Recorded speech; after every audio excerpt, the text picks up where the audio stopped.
Hello viewers, আসসালামু আলাইকুম। আশা করি সকলে অনেক অনেক ভালো আছেন। তো ফাইনালি চলে আসলাম এম স্টুডিও জুন ইউটিউব চ্যানেলে নতুন আরও একটি ভিডিওতে। তো আজকের ভিডিওতে আমরা দেখব যে মেসেঞ্জারের যে আমাদের রিংটোনটা আছে, ওই রিংটোনটা আমরা কীভাবে চেঞ্জ করতে পারি। তো অনেক সময় মনে হয় যে আমাদের মেসেঞ্জারের রিংটোনটা আমাদের চেঞ্জ করা দরকার। তো আমরা কিন্তু জানি না যে কীভাবে আমাদের মেসেঞ্জারের রিংটোনটা আমরা চেঞ্জ করতে পারি।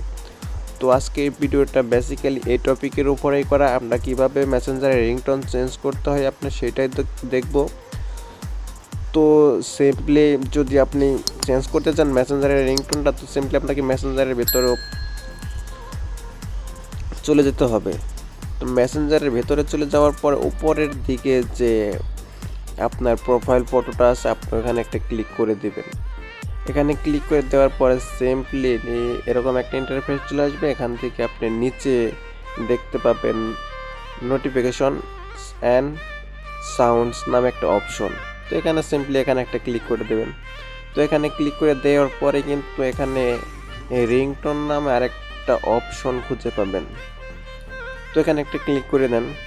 তো এখানে ক্লিক করে দেওয়ার পরে সিম্পলি উপরে যে মেসেঞ্জারের যে রিংটোনটা আছে, ডিফল্ট রিংটোন, ওই রিংটোনটা সিলেক্ট করা আছে। আর নিচের দিকে আরও অনেক রিংটোন এখানে দেখতে পাবেন। এখান থেকে আপনি ইচ্ছে মতো আপনি পছন্দ মতো আপনার রিংটোন আপনি সিলেক্ট করে দিতে পারেন।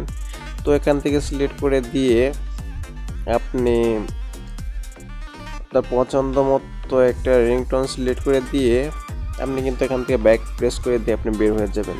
তো সিম্পলি এভাবে কিন্তু আপনি আপনার মেসেঞ্জারের যে রিংটোনটা আছে, এই রিংটোনটা আপনি চেঞ্জ করে দিতে পারেন। তো আশা করি বুঝতে পেরেছেন যে কীভাবে আপনারা চেঞ্জ করতে পারেন মেসেঞ্জারের রিংটোন। তো ধন্যবাদ ভাই ভিডিওটি দেখার জন্য। তো এখনও যারা চ্যানেলটি সাবস্ক্রাইব করেন নাই, দয়া করে আমাদের চ্যানেলটি সাবস্ক্রাইব করে রাখবেন এরকম অনেক প্রয়োজনীয় ভিডিও কন্টিনিউ আপনারা সবার আগে পাওয়ার জন্য। তো দেখা হবে নতুন কোনো ভিডিওতে। সে পর্যন্ত সবাই ভালো থাকুন, সুস্থ থাকুন। আল্লাহ হাফেজ।